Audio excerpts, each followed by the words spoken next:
Rob Merkle. Now, fortunately, we only have one mic, so we're going to be passing the mic around. Rob, you should do for me. I hate to sit down, Alex. Stand at your desk, because otherwise it's going to just take a lot of time. But go ahead. 5 minutes. You're there. Good afternoon. Thanks for coming. As Alex mentioned, my name is Rob Merkle, and I'm running for Congress in the 4th District. Now, a lot of people ask me why I'm doing this, and I ask myself that several times. Essentially, I look at my daughters, and I realize that we're in a position today where we're about to leave this country in worse shape than we found it. And that's for the first time in our history. And I personally don't want to be part of that generation that has that on our conscience going forward. You know, I was, like a lot of you, yelling at the television nightly, getting very frustrated, watching a out-of-control government spending money they don't have, raising taxes, putting out an all-out assault on private industry and enterprise. And at the same time, undermining our individual rights, our national security, and not supporting our men and women fighting for our very freedoms. So one night, I was yelling at the television as usual, and my wife, who was 6 months pregnant, said, "If you're so upset about it, do something. Get off the couch." So here I am. Now, one of the things I realized, as I've paid very close attention, is that we have, in this country, the makings of a representative democracy. We haven't had that for years.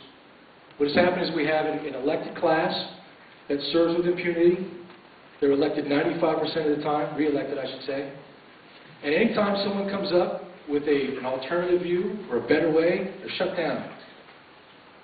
Now, I'm sure you've all paid attention to what's been going on in the last 6 months. The rise of the Tea Parties, Right Principles, the Independence Caucus, the upset victories in Virginia, New Jersey, almost New York 23, and most recently in Massachusetts. I think this is evidence and proof positive that the tide is turning. The heretofore unwashed masses that the politicians in Washington despise are now awake, they're engaged, and they're saying, we're not going to take it anymore. We want our country back. I want my country back. I'm here to fight. I'm here to fight for you. There's a couple of things that I've seen that particularly irritate me with Mr. Himes. If you look at the legislation he supported over the last year, there's almost $5 billion in tax increases and increased costs coming at Fairfield County alone.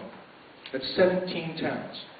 Imagine what's going to happen to your property values, your cost of doing business, your business. If $5 billion comes out of this economy, it'll be devastating. And there's no apology. They're pushing cap and trade when they know the science has been cooked. They're pushing for a second stimulus when the first one did not create a single job and hasn't even been spent yet. The TARP money, let's talk about that. That was supposed to create liquidity in a distressed situation. What the banks did with this money was kept it on their balance sheet, and they bought their weaker competitors. You know what happens when a weaker competitor is acquired? Their employees are let go. So the TARP cost jobs. We're at 10% nominal unemployment. I run a search business. Our real number is closer to 20. And that doesn't count the people that just gave up, went back to school, living on savings, moved home with their parents. I know. I've got a small business. It's suffering. How many here have small businesses? How's your business? Let me ask you this. Can you spend a tax credit to hire somebody today? Did you know banks right now are sitting on $1 trillion of excess cash above and beyond their liquidity reserves? And they're not lending. They're going to businesses like mine, like yours, and they're saying, you know what, we're bailing out of this market. We're not going to lend you anymore. It doesn't matter that you've got good credit or you've got a viable business model, but they're restricting liquidity, so we can't hire. We can't invest in capital equipment. We can't go out and engage in marketing programs. Creating jobs are the only thing that are going to get this economy moving again. The government does not create wealth, ever. Government prints lots of money. They're devaluing our currency as we speak. They're ruining our national security. Do you know who owns our debt? China. Friends of ours? No. Russia. The Middle East. We need to turn our energy reserves, the largest in the world, into an export. Make it a source of revenue. My name is Rob Merkle. I'm running for Congress. I could use your help. Thank you. Next will be Rob Merkle. Thank you. Now, I know I'm the last guy standing between you and the Jets game, so I'll tread lightly.